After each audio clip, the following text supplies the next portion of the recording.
Hi Cancer, thank you for waiting so patiently. Now we will talk about your reading for the week of December 7th, 2020. This week, which is definitely underway already, we are midway through.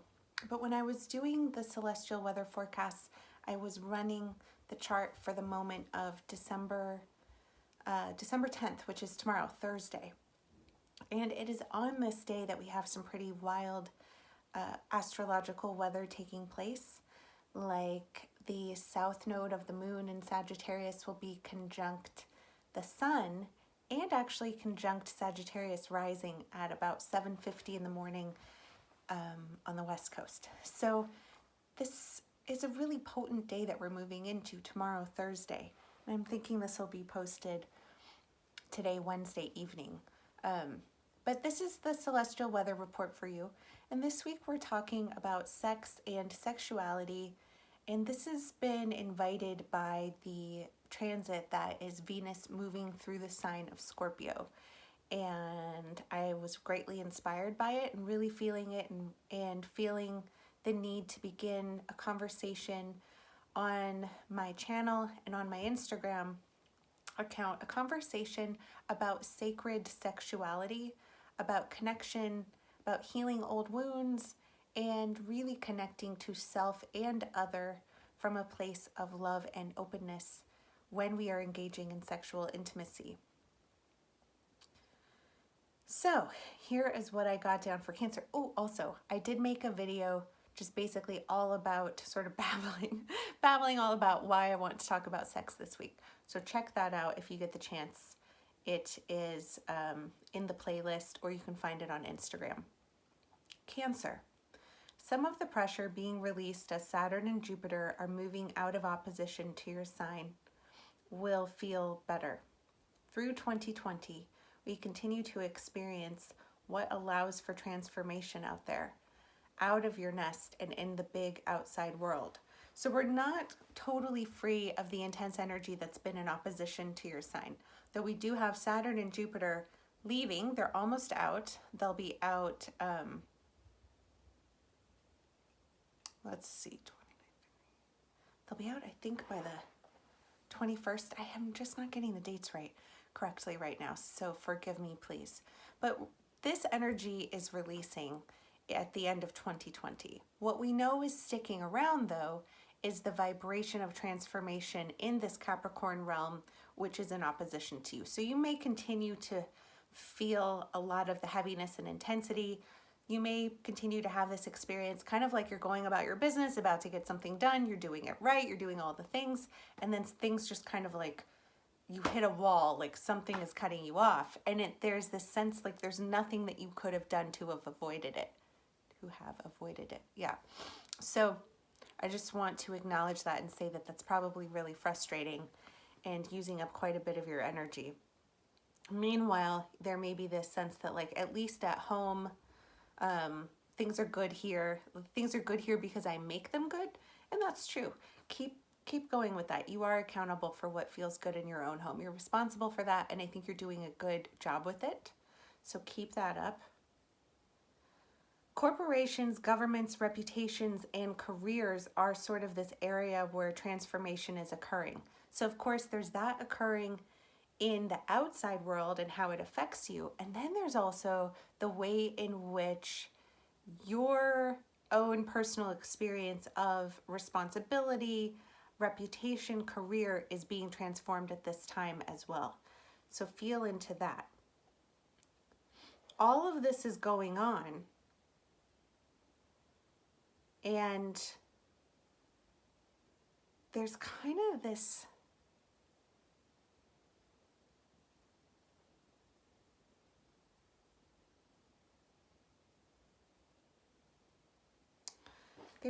sense that maybe there isn't time for sex and sexual intimacy. In fact, so much of what I wrote down for you was about other stuff that was going on and other ways you may be being influenced by the celestial weather, which isn't feeling sexy. But we know that as a water sign, a fellow water sign to Scorpio, I'm sorry, I'm like going back and forth taking allergy medicine or not, and my eyes get really itchy. today I decided to not take allergy medicine. This is TMI. Why am I talking to you like you want to know this stuff? Do people do this to you a lot? I bet that they do. Here's what's up. There's a lot going on. There's people coming to you with their problems about allergy medication. There is all this going on at work. You still have a lot of responsibility. You're working, you're doing the best that you can. You're coming home, you're cooking, you're cleaning, you're shopping, you're making the meal plan.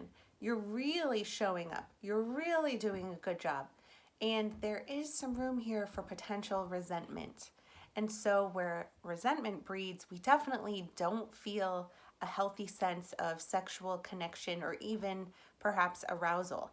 Then there may even be space to blame a partner for how your sexual needs are not being met because you're actually so frustrated with all of this work that you're doing. The invitation here is that if you have an urge to attempt to meet your needs, and if you have been doing a great job with boundaries and asking for help when you need it and all that kind of thing, this could kind of just happen seamlessly. But the invitation here is connecting in the vibration of love to your beloved or to yourself.